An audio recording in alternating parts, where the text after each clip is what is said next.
ఈరోజు కల్వకుంట్ల కవిత గారు బీసీ రిజర్వేషన్ల పైన ధర్నా చేయడం అనేది చాలా హాస్యాస్పదం ఉంది. గత 10 ఏళ్ల మీ పరిపాలనలో బీసీ సోదరులకి ముందుగా మీరు ఏం చేసిరో దానిపైన స్పష్టత ఇవ్వాలి. 34% ఉన్న బీసీ రిజర్వేషన్ లోకల్ బాడీస్లో 23%కి తగ్గించిన ఘనత మీది. బీసీ కార్పొరేషన్స్కి కంప్లీట్గా నిధుల్ని ఆపేసిన ఘనత మీది. మీ ఎన్నికల్లో ముదిరాజ్కి ఒక్క సీటు కూడా కేటాయించని ఘనత మీది. కనీసం మీ పరిపాలనలో బీసీల గురించి పట్టించుకోకుండా, బీసీల సంక్షేమం గురించి పట్టించుకోకుండా కేవలం బీసీలని ఒక ఓటు బ్యాంక్గా పరిగణలోకి తీసుకున్న ఒక ప్రభుత్వం మీ హయాంలో బీఆర్ఎస్ ప్రభుత్వం.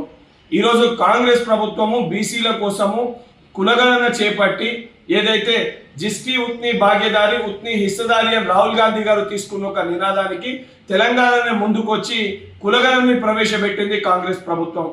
ఏదైతే ఎన్నికల్లో అన్ని బీసీ కులాలకి సంబంధించి సీట్లు కేటాయించడం జరిగింది. 14 కొత్త బీసీ కార్పొరేషన్లను ఏర్పాటు చేయడం జరిగింది. ఇది కాంగ్రెస్ పార్టీ చిత్తశుద్ధి బీసీల పట్ల. ఈ రోజు కల్వకుంట్ల కవిత గారు ముందు అరెస్ట్ అనగానే మహిళా రిజర్వేషన్ అని చెప్పి పెట్టుకున్నారు.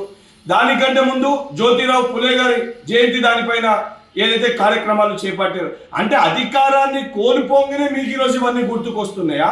ఏదైతే ధర్నా చౌక్ని గత ప్రభుత్వంలో ధర్నాలు చేయకూడదని చెప్పి ఎత్తేసిన ధర్నా చౌక్ లో ఈరోజు ధర్నా చేసే ఒక అర్హత మీకుందా లేదా ముందు పునరాలోచించుకోవాలి కవిత గారు. బీసీలని కేవలం ఓటు బ్యాంకు కోసం వాడుకొని బీసీలని మోసం చేసిన ప్రభుత్వము పార్టీ బీఆర్ఎస్ పార్టీ. బీసీల కోసం 100% చిత్తశుద్ధి ఉంది.